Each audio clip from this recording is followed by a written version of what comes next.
पत्नी को क्यों कहा जाता है वामांगी? आइए जानते हैं कि भगवान शिव से इसका क्या संबंध है। हमारे शास्त्रों में पत्नी को वामांगी कहा गया है, जिसका अर्थ होता है बाएं अंग का अधिकारी। इसलिए पुरुष के शरीर का बायां हिस्सा स्त्री का माना जाता है। शुभ कार्यों में पत्नी को पति के बाईं ओर बैठाया जाता है, इसलिए पत्नी वामांगी कहलाती है। आखिर ऐसा क्यों है? पौराणिक काल से इसका संबंध है, जिसके बारे में आज हम आपको बताने जा रहे हैं। आइए सुनते हैं शिवजी से जुड़ी यह छोटी सी कथा। पुराणों में इसका संबंध शिवजी से बताया गया है। पौराणिक मान्यताओं के अनुसार भगवान शिव के बाएं अंग से स्त्री की उत्पत्ति हुई थी, जिसका प्रतीक है शिव का अर्धनारीश्वर रूप। शास्त्रों में कहा गया है कि स्त्री पुरुष की वामांगी होती है, इसलिए सोते समय और सभा में सिंदूर दान, दुरागमन, आशीर्वाद ग्रहण करते समय और भोजन के समय स्त्री को पति के बाईं ओर रहना चाहिए। इससे शुभ फल की प्राप्ति होती है। अब जानते हैं किन कामों में दाईं ओर रहती है पत्नी।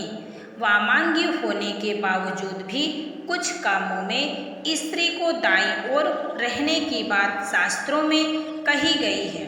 शास्त्रों में बताया गया है कि कन्यादान, विवाह, यज्ञ कर्म, जात कर्म, नामकरण और अन्नप्राशन के समय पत्नी को पति की दाईं ओर बैठना चाहिए। पत्नी के पति के दाएं या बाएं बैठने संबंधी इस मान्यता के पीछे तर्क यह है कि जो कर्म सांसारिक होते हैं उसमें पत्नी पति के बाईं ओर बैठती है, क्योंकि यह कर्म स्त्री प्रधान कर्म माने जाते हैं।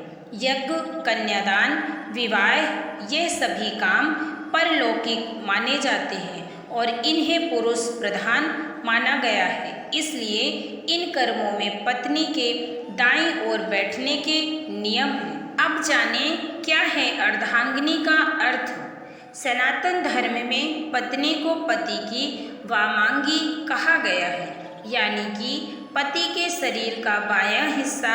इसके अलावा पत्नी को पति की अर्धांगिनी भी कहा जाता है, जिसका अर्थ है पत्नी पति के शरीर का आधा अंग होती है।